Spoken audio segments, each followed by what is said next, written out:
The city lies in ruins, engulfed in flames and smoke. A giant monster looms over the few survivors. Another creature in a spiked helmet joins the fight. But humanity has a defender and his monstrous ally. Two homemade projectiles ignite in his hands. The hero attacks the enemy mid-jump with an incendiary mixture. But a sudden explosion hits his giant partner. In rage, he directs all his weapons at the other monster. With his blade, he literally shuts the monster's mouth. A powerful explosion from within tears the enemy to pieces. The hero stands victorious over the enemy's body, which turns to dust. The game was completed on an ultra-hard level, but he only ranks second in the world. With relief, he realizes he will finally return to the real world. But the entire battle was just a game on his handheld console. His joy is overshadowed by the thought he is second again.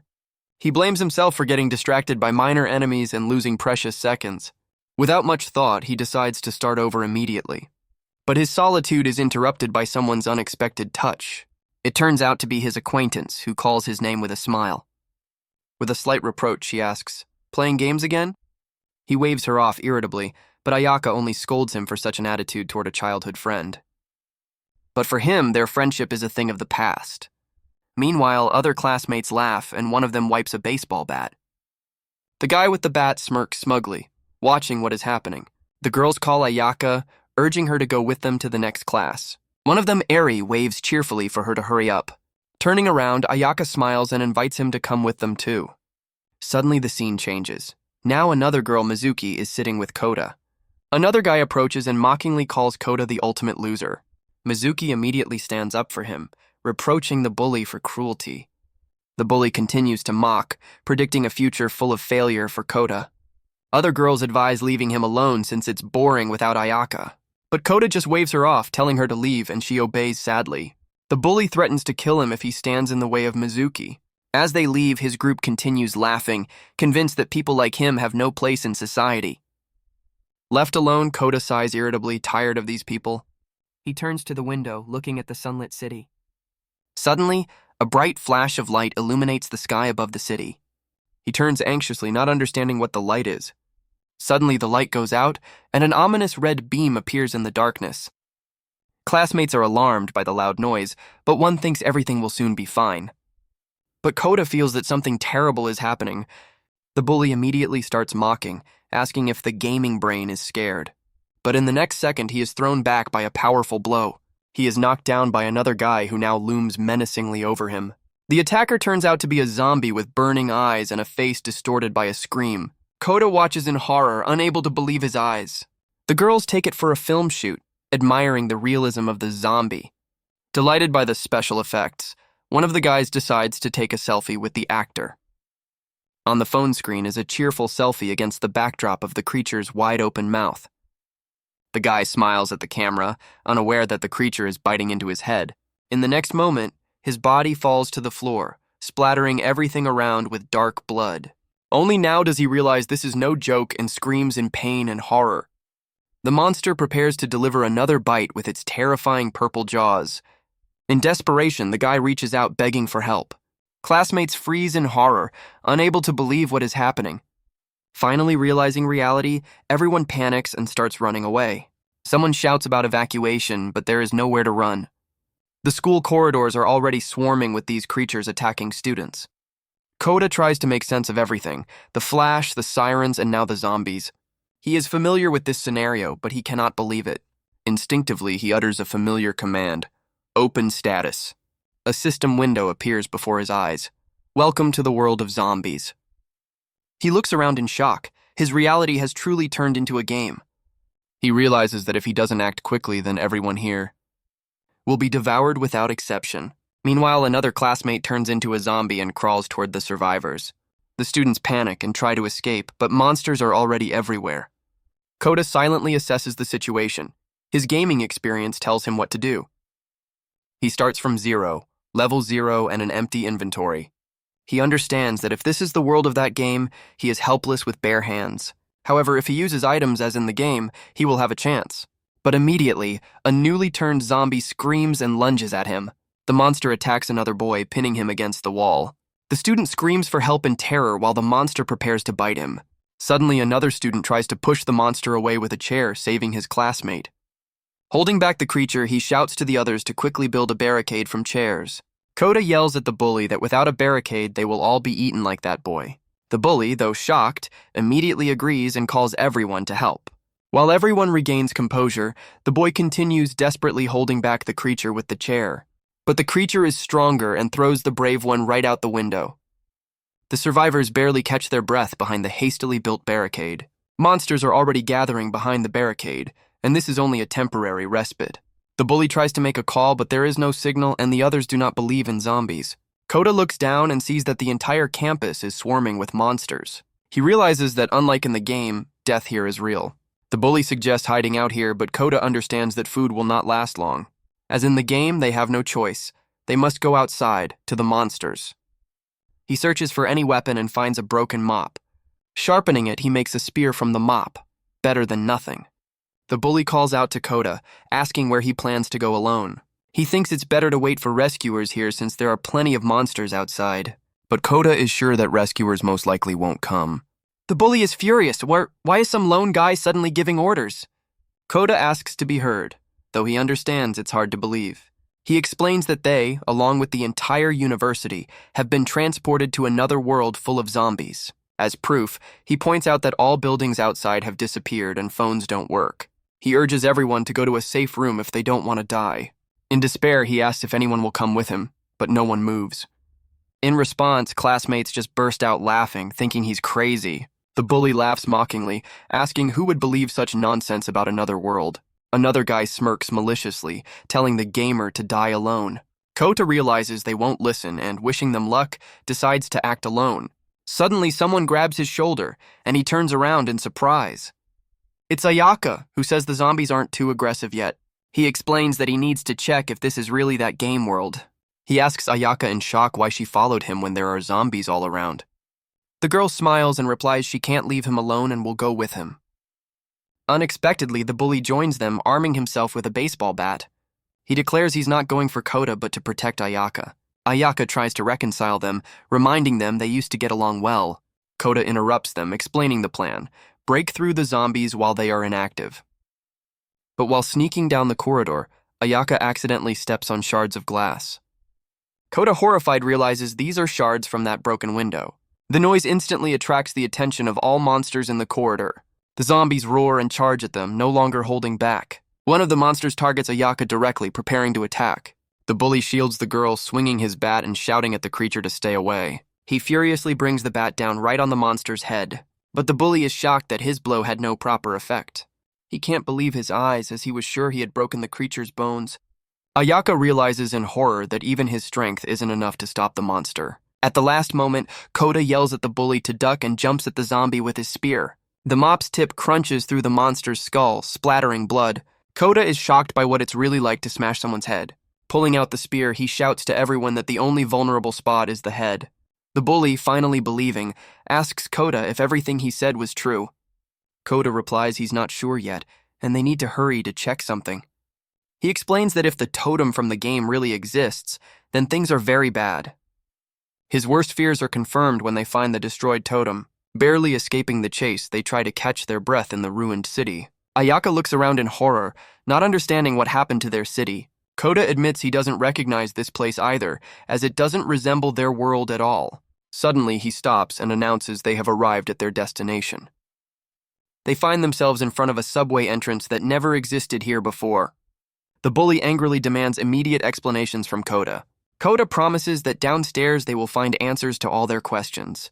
Descending the stairs, he looks ahead anxiously, already guessing what awaits them. Below, they see a huge green totem floating right in the air.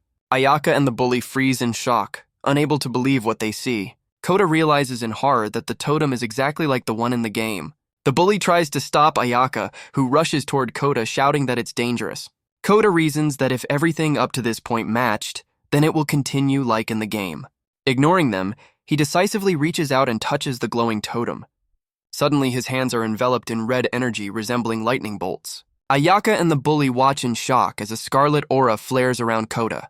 A system message appears before him. He is registered as a player, and his skills are unlocked. The next notification states that starting equipment has been added to his inventory. Kota looks at his hands, realizing this is the awakening of a player. Concerned, Ayaka runs up to him and asks if he is okay. Kota tries to take control of the situation, urging everyone to listen to him. A sudden noise makes all three flinch and turn around.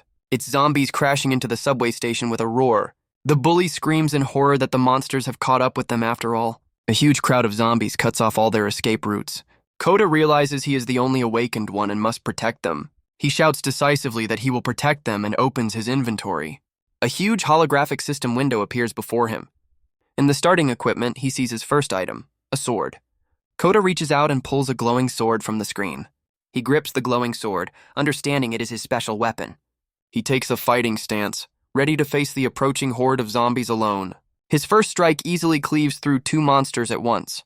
In a whirlwind of attacks, Kota slashes the creatures, leaving only streaks of energy behind. With each blow, he better understands how to move and fight.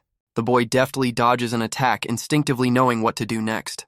He realizes that with this sword, he truly has a chance to win. Suddenly, the bully screams in horror for Kota to look up. Kota curses as he sees new monsters crawling along the ceiling.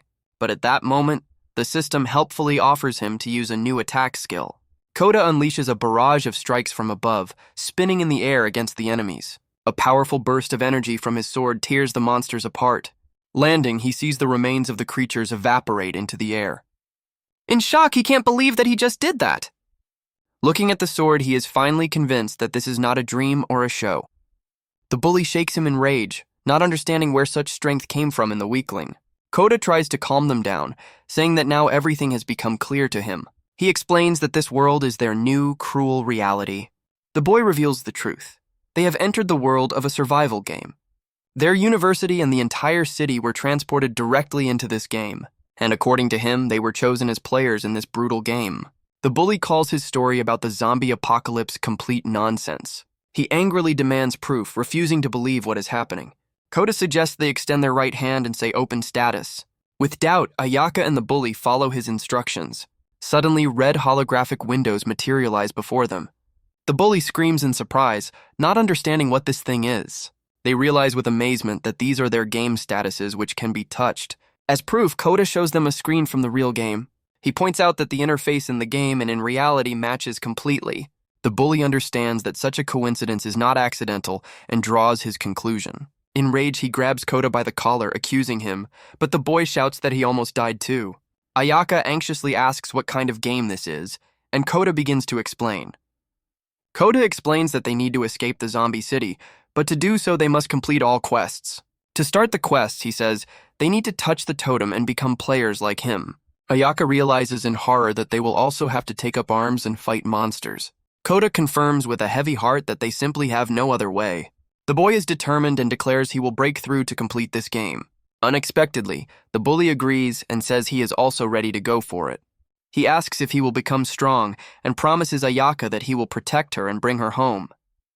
Ayaka tries to calm Ryoma, saying she is fine. The girl clenches her fists, declaring she will not die here and will definitely return home. Ayaka and the bully resolutely approach the glowing totem. They simultaneously reach out and touch the shining surface. Green energy envelops the bully, and he shouts in shock that he is filled with power. Ayaka is also caught by the energy flow but panics, shouting that it was an expensive coat. A bright flash of light envelops their silhouettes, completing the transformation. Ayaka looks at her new clothes in surprise and asks if this means she is now a player. The bully explains that this is starting equipment, much stronger than ordinary clothes. Kota tells them to quickly check their status and arm themselves. The bully looks at his weapon, a baseball bat, with disappointment. Ayaka discovers with surprise that she received a glowing bow. Kota guesses that the system issues weapons suitable for their skills. The path to the first quest goes past ominous angel statues on the roof.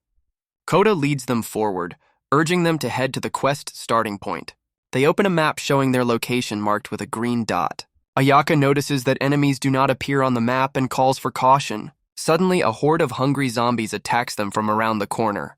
The bully fails to react in time, and a monster is ready to sink its teeth into his neck. Ayaka screams Ryoma's name in horror as she sees him about to be grabbed. Kota yells at him to arm himself immediately. The bully pushes the monster away at the last moment with his glowing bat. He swings furiously to strike the next zombie. A powerful bat strike shatters the monster's head to pieces. The boy raises his arm for a finishing blow on the stunned creature. His strike decapitates the zombie, sending its head flying. In shock, He realizes he is also capable of fighting and winning. But while he was celebrating, someone's hands grabbed him from behind by the neck. Turning around, he sees another zombie preparing to bite him. Suddenly, a laser beam pierces the monster's head, saving the boy. Ayaka looks at her bow in shock, unable to believe she managed to hit and save Ryoma. Inspired, Ryoma declares that with such power, zombies are no obstacle for them. Kota tries to stop them, shouting that he hasn't finished explaining the rules yet. But the bully is already enjoying himself, eagerly smashing monsters with his bat. He is confident they will easily cope, but suddenly feels unwell. The boy realizes in horror that his body is weakening and his strength is rapidly fading.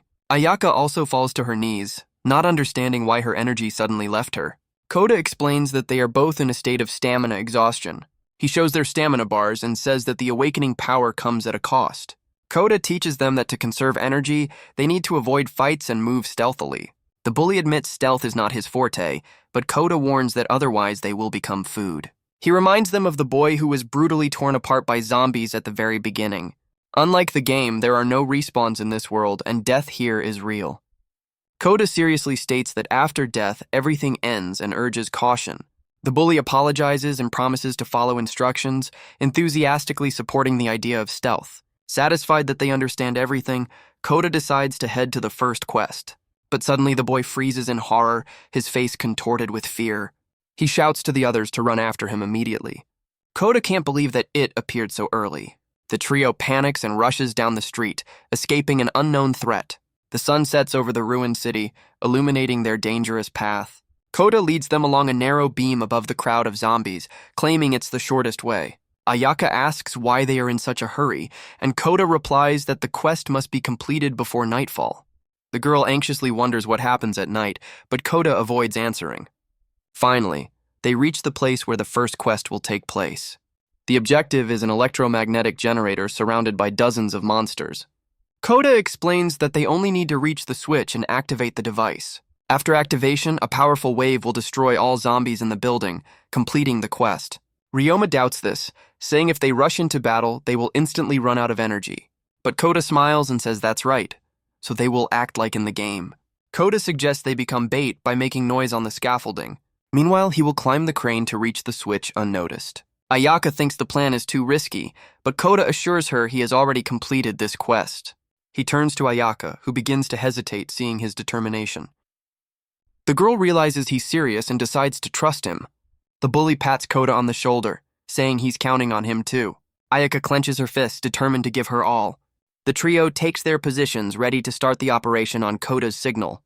With a tense face, Kota prepares to give the start command. At his signal, Ryoma and Ayaka begin shouting, attracting the monster's attention. The plan works. The zombies turn toward the shouts, ignoring Kota. Ayaka sees that the monsters have taken the bait and shouts at Kota to run. Kota looks at them anxiously, mentally begging them to hold on. At that moment, he takes off and runs along the crane's boom. But a zombie appears right in his path, and there's no time to deal with it. Without hesitation, the boy kicks the monster powerfully down below. With a battle cry, he makes a leap of faith toward the crane cabin. In midair, he grabs the hook and swings toward his target. The monsters below notice his figure flying over them. Clenching his teeth, Kota realizes he's been spotted and curses through his teeth. Kota sees that 3 zombies are waiting for him at the landing point, but he is confident in his strength. He lets go of the hook and jumps straight into the thick of enemies. Landing, the boy immediately materializes his sword and strikes. With a battle cry, he performs a spinning attack, cutting down the monsters. From the powerful blow to the ground, Kota falls and the weapon flies from his hands. Lying on the ground, he looks at his sword in horror, unable to reach it. Suddenly, a huge monster looms over the unarmed boy. Kota panics as he looks up, realizing he is trapped. But at the last moment, a glowing arrow pierces the zombie's head. The boy turns in shock and sees that he has been saved again. Ayaka stands with her bow in hand. Her glowing arrow saved her comrade. The girl shouts anxiously, asking if Kota is okay. Still on the ground, Kota thanks Ayaka for the rescue. Meanwhile, Ryoma shouts that he can no longer hold back the monsters. Hearing the shout, Kota asks him to hold on just a little longer. The boy breaks through the crowd of monsters, rushing toward the coveted switch. He knocks down another zombie with a powerful kick, clearing his path. In a desperate leap, Kota reaches for the switch, shouting that this is their victory. He is almost at the goal, but monsters are already catching up to him. His hand forcefully presses down on the switch, activating the device. A powerful wave of energy bursts from the generator, covering the entire building. The electromagnetic pulse instantly incinerates all monsters in its path. Ryoma and Ayaka are thrown to the ground by the shockwave. The girl is in shock, trying to understand what just happened. The entire structure cannot withstand it and collapses with a crash. Ryoma anxiously asks where Kota is, fearing the worst. He looks at the debris in horror, assuming the boy was crushed. But Kota emerges from the cloud of dust, admitting the landing was dangerous. Ryoma teases his friend that he's too weak because of gaming, to which Kota asks him not to talk like his mother. Ayaka asks the main question: what will happen now that the quest is completed? Kota says they are safe now, but Ayaka asks why he is so afraid of the night. Suddenly, their conversation is interrupted by a loud scream, making all three flinch. Ryoma realizes it was a human scream from outside and immediately rushes out. Looking outside, he freezes in horror, unable to believe his eyes. To be continued.